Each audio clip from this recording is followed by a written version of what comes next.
If you've been told that saving money will make you rich, you have been lied to. And in this video, I'm going to try to prove to you exactly why that is. First and foremost, most people have been taught that you should save as much as possible, live as frugally as possible, and that is what's going to help make you wealthy. And I am here to tell you that that will absolutely not gain you the wealth that you're looking for. So what should you do instead? You should do two things. And I'm gonna make this as simple as possible. Step number one is automate your savings and automate your spending. Make it simple. I don't want you to overthink it. I don't want you to have these complex budgets. I don't want you to have 5 and 10 and 20-year projections that you got to think through. All you have to do is set your life on autopilot. Shout out to the Budgetista. I learned a lot of this from her. I learned a lot of this from Ramit. He's got a book called I Will Teach You How to Be Rich. And in that book, he covers a lot of these concepts as well. But for me to break this down to you, I want you to think about it like this. First and foremost, you need two different banks. Two different banks. Stick with me, two different banks. You need one bank, which is going to be your day-to-day, and you need one bank, which is going to be for saving and investing. That's it. So you'll have these two banks. One of them will be a regular traditional bank account. Think your Bank of Americas, think Chase, think Wells Fargo. You need a bank that is reputable, that's somewhere that's got ATMs all around you can get to easily. Your second bank is going to be an online bank. And the reason why you want this online bank for your second bank is because they offer way higher interest rates. And if you're going to have your money sitting somewhere, you should be getting 3, 4, even 5% interest on that money. You will never get that at Bank of America or Chase, right? So step number one in automation is find two banks, one traditional, one online, and route your money to those two different bank accounts. Now, within those two different bank accounts, your traditional bank, you are going to have 3 different expense buckets in that traditional bank. Those 3 different expense buckets are going to be your bills, your day-to-day bills, your food, and when I say food, I mean groceries. I'm not talking about Uber Eats, only your groceries, and your fund/other. So this is all of the money that you got to blow. This is for dates. This is for kid, family-friendly activities. This is the bucket that you have for your expenses that you consider fun, right? So you create this bank account, you slot 3 different buckets into that bank account. Food, bills, fun. Okay? Your second bank account, which is your online bank account, is going to only be used for saving and investing. And the reason why this account is so important is because it is separate and apart from your day-to-day spending or your monthly bills. And hopefully you can set this and forget it. And if you do these steps, I promise you, you'll look up in 5 years and be so much more wealthy than you are right now, and so much more wealthy than most of the people you know in your life. So in this online bank account, what you're going to have is an account that's solely for your emergency fund, and you're going to have an account that is only for investing. Now, if you set this up right, then you can put your life on autopilot. So let's focus on the traditional account first. Whatever my net income is, your take-home pay after your taxes, after your 401k, after anything that you're contributing for your health spending account, all of that stuff that your job takes out, whatever you actually see on payday, you take that amount and you break it down like this. 70% is going to go to bills. And what are your bills? Your bills are going to be your rent, your mortgage, your utility bills, the essential subscriptions that you have in your life. And when I say essential, it is up to you to decide what essential is. Because for some people, a gym membership is an essential bill. They value their health and they value their well-being, and they need that as part of their 70% bill money. For other people, gym membership is fun money. That's something they'll get to when they get to, right? So you decide what that looks like for you. But in simplifying your life, all you have to do is you have to say, no matter what bills I have, I gotta squeeze them into this 70% bucket. And in order to do that, I would recommend going through 2 to 3 months of your actual credit card expenses, your actual debit card expenses with whatever bank you have now, and understanding how much you're spending on these bills every single month. So you can get a good gauge for how much on average your utility bills are, your energy, your water, your gas, your lights, all of these things that could fluctuate month to month, but you should get a really good picture of what the average is.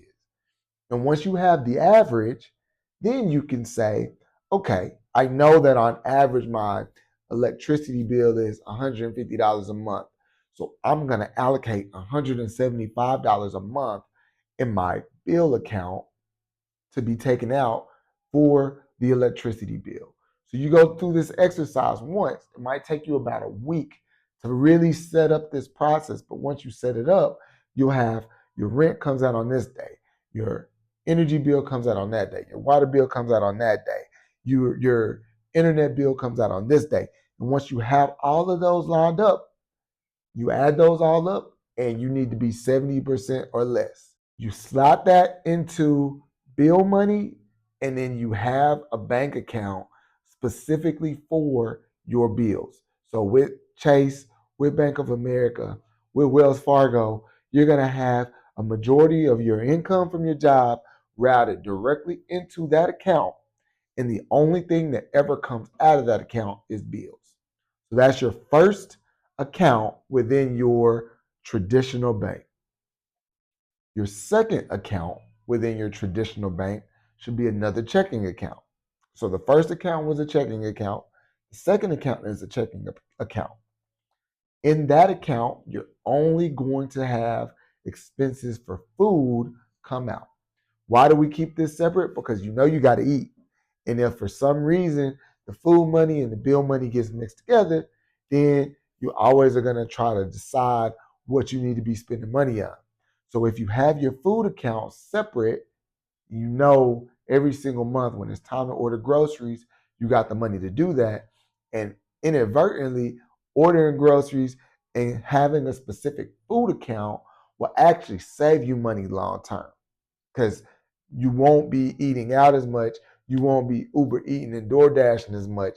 I promise you, set up your food account and you only buy groceries from that one account. That's account number 2 within your traditional bank. That account should be roughly 10% of your take home pay. So if we carve out your 70% for bills, your 10% for food, then you want to put another 5% into a completely different account. So the other account, the fun and other bucket, gets 5% of your take home pay. In that account, you want to be separate as well. So now, if you're with Wells Fargo or if you're with Bank of America, you've got 3 different accounts. And in the food other account, which is 5%, that's where you go on movie dates. That's where you pull from if your kid has a function and you want to, buy them something nice for that function. So you're putting money into that account because you got to live. You got to have fun. You got to be able to, let off some steam. But if you don't have a designated spot, then what you'll end up doing is you'll end up going into debt, or you'll end up spending through some of your food or your bill money. And later in the month, you'll be super discouraged and super worried. So you have those 3 accounts set up. And the goal for those accounts is not to gain any interest. It's all about convenience. But the beautiful thing is 70 plus 10 plus 5 is 85%. So you've got 85% of your take home pay covered, and then you tuck that away and put that on autopilot. What do you do with the other 15%? The other 15% is what makes you wealthy. And the way you get wealthy from the other 15% is you route that money directly to an online savings account, and you make sure that that online savings account cannot be accessed easily. I'm going to say it again. You almost have to jump through so many hoops to get to that money that it becomes inconvenient and you're like, I don't even want to spend it anyway. It's going to take 3 days to pull from that account to go buy this new outfit. So I'm not even going to worry about it because the event's going to be over by the time I get the money. That's the way you want your online account to be structured. So when you're looking for an online account to have for savings and investing, this account should be something that gives you a very high interest rate for a savings account. And it should be something that does not have a physical location that you will readily go to withdraw money. And last step, it should be something ideally where you don't even have a debit card to use so that you have even more barriers to get through to be able to spend this money. If you do this right, then you're going to be well on your way to economic success. So the way you find the right online savings account is just go to Google or go to ChatGPT and type in top 5 or top 10 high yield savings accounts with no minimum fees. Again, you type in top 5 high yield savings accounts with no minimum fees and the highest APY. That stands for annual percentage yield. So I just did that, and what I pulled back, I'll give you the top 4 that I pulled. Vero savings account is one. They have a 5% APY as of March 2025. Synchrony Bank, which is the one I use, they have a 4.3% annual percentage yield, meaning if you put $1,000 in your bank account with Synchrony Bank, then you will make 4.3% on that $1,000 every single year. Okay? And Capital One 360 Performance Savings Account is another one, and UFB Direct Savings Account is the last one. Those two are both, as of this video, at 4% annual percentage yield. So you have this savings account that's so much more beneficial for you than just storing that money in a Bank of America or a Chase. And while you have this money sitting there, you're going to do one of two things with this savings account. Let's say you don't have 3 to 6 months saved up. You don't have an investment account yet because your biggest investment at that moment, other than investing in your mind, is going to be investing in your security. So we don't want to jump the gun and start buying a bunch of stocks, buying a bunch of crypto, and buying a bunch of things that are going to, potentially go up in value before we have enough of a security account that will allow us to keep our money in the market in the future when it's volatile and not pull that money out. The savings account will allow us to do that. It gives us insulation if we lose our job. It gives us the opportunity to invest even more aggressively because we know that we got enough cash on hand to live off of for several months, right? So as you build out this security fund, let's start with 3 months. That would be 15% of your take home pay every single month going to the security fund account in your online bank account. And after you get to 3 months, 6 months if you're ultra conservative, you do not save another dollar. Stick with me. You do not save another dollar. If you want to get wealthy, stop saving so much money. Okay? Once you get to 3 to 6 months, the next layer is convert specifically down to your investment account. And that 15% that you were putting in your savings account for emergencies automatically starts going to your investment account. You can set all of this up through your job's payroll website. And if not, then you can route everything to one or two accounts and then automatically move the money into the other accounts. But if you do this, then your investment account every single month is growing. You've got 15% going in, 15% going in, month after month after month. That is going to be your sacrifice for the riches that you're building for the future. And that is the end of step one, which is automate your savings and your spending. But that's not the end of the story. So I told you that there were two simple steps to gaining wealth. And step number two, just like step number one was automate your spending and your savings, step number two is going to be automate your investing. So now that you've gone through step one, you've simplified your life and you've put things on autopilot. Step number two, you have your investment account that is being funded with 15% of your take home pay. And your automation at that point is going to be to say, I've created a brokerage account, which I touched on a previous video.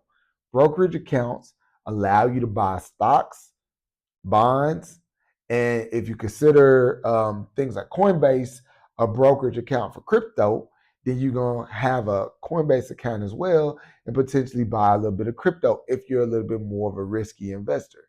But if we're thinking about just the index funds, the individual stocks, and the bonds, if you're a little bit older, then you will do all of that in a brokerage account. So to walk you through this step, you have your online savings account. 15% of your income goes there. From that online savings account, every single month, your brokerage account knows, hey, I'm going to go into that online savings account. Like clockwork, I'm going to pull a set amount out of that online savings account.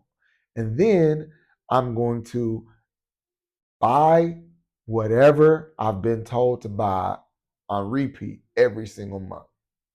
So the reason why you save that money in your online savings account first is because you want to get the benefit of that 3 to 5% interest while the money is sitting there. So to break this down in an easy format, you would assume that you've got $10,000 coming in net every single month.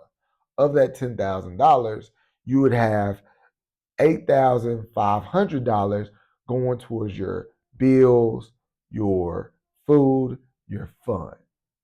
You've got the other $1,500 going towards savings until you build up an emergency fund of 3 to 6 months. Once that fund is built, then that $1,500 automatically starts going to your investment account within that savings account environment, and that $1,500 then gets pushed over to your brokerage account every single month. Or you could say, hey, instead of pushing the whole 1,500 over every single month, of this 15%, I'm going to push over 1,000 or a subset of that 15% and let that money that you're pushing over into your brokerage account buy you an index fund, such as something that tracks the S&P 500. SPY is a good one. I've talked about VGT, which is a technology index fund or ETF. You could buy things like QQQ, which is another technology ETF, or you could stick to total market accounts. But whatever you decide to invest in, you're going to do that every single month, which is called dollar cost averaging. So let's assume that of the 15% that you're saving every single month, you're pushing this money over, and now you buy that on autopilot, but you also keep a certain amount in that savings account that is for investments instead of buying it all every single month. Why would you do that? You would do that because you want to build up a small cash reserve to allow you to capitalize on really, really big dips in the market. And you don't have to do this, but this is the approach I would recommend. So let's say, for example, you are buying $1,000 every month of your favorite index fund or ETF. You're saving it, you're pushing it over. Every single month, you're paying $1,000 and you are using that $1,000 to buy all these stocks. Now, you've been also saving the $500 without pushing it over to the stock market every single month, but you know that over time, you follow these trends and you see when the market takes dips. So you're always in the market. I would never tell you not to invest every single month, but for the extra $500 that you may have, now you're waiting. You're waiting for the entire market to dip. Maybe there's bad news because you know that you're going to get bad news every few months. Maybe there's something that has people scared. Or maybe it's just one of those months that historically always dips. You can look up which months are the worst months for the stock market. And in those months, that's when you buy. And yes, you should be buying every single month. Same with crypto. If you're really big into crypto, yes, you should be buying every single month on autopilot. But you should also have money on the sidelines so that when you recognize, hey, there's a huge dip in the market, and those stocks that I truly believe in are down 15%, 20%, 30%. And if it's crypto, it could be down 50%, 80%. Let's say Bitcoin drops 50%. What do? Now you take the money that's been sitting in that investment account, just waiting, itching for something to be put towards.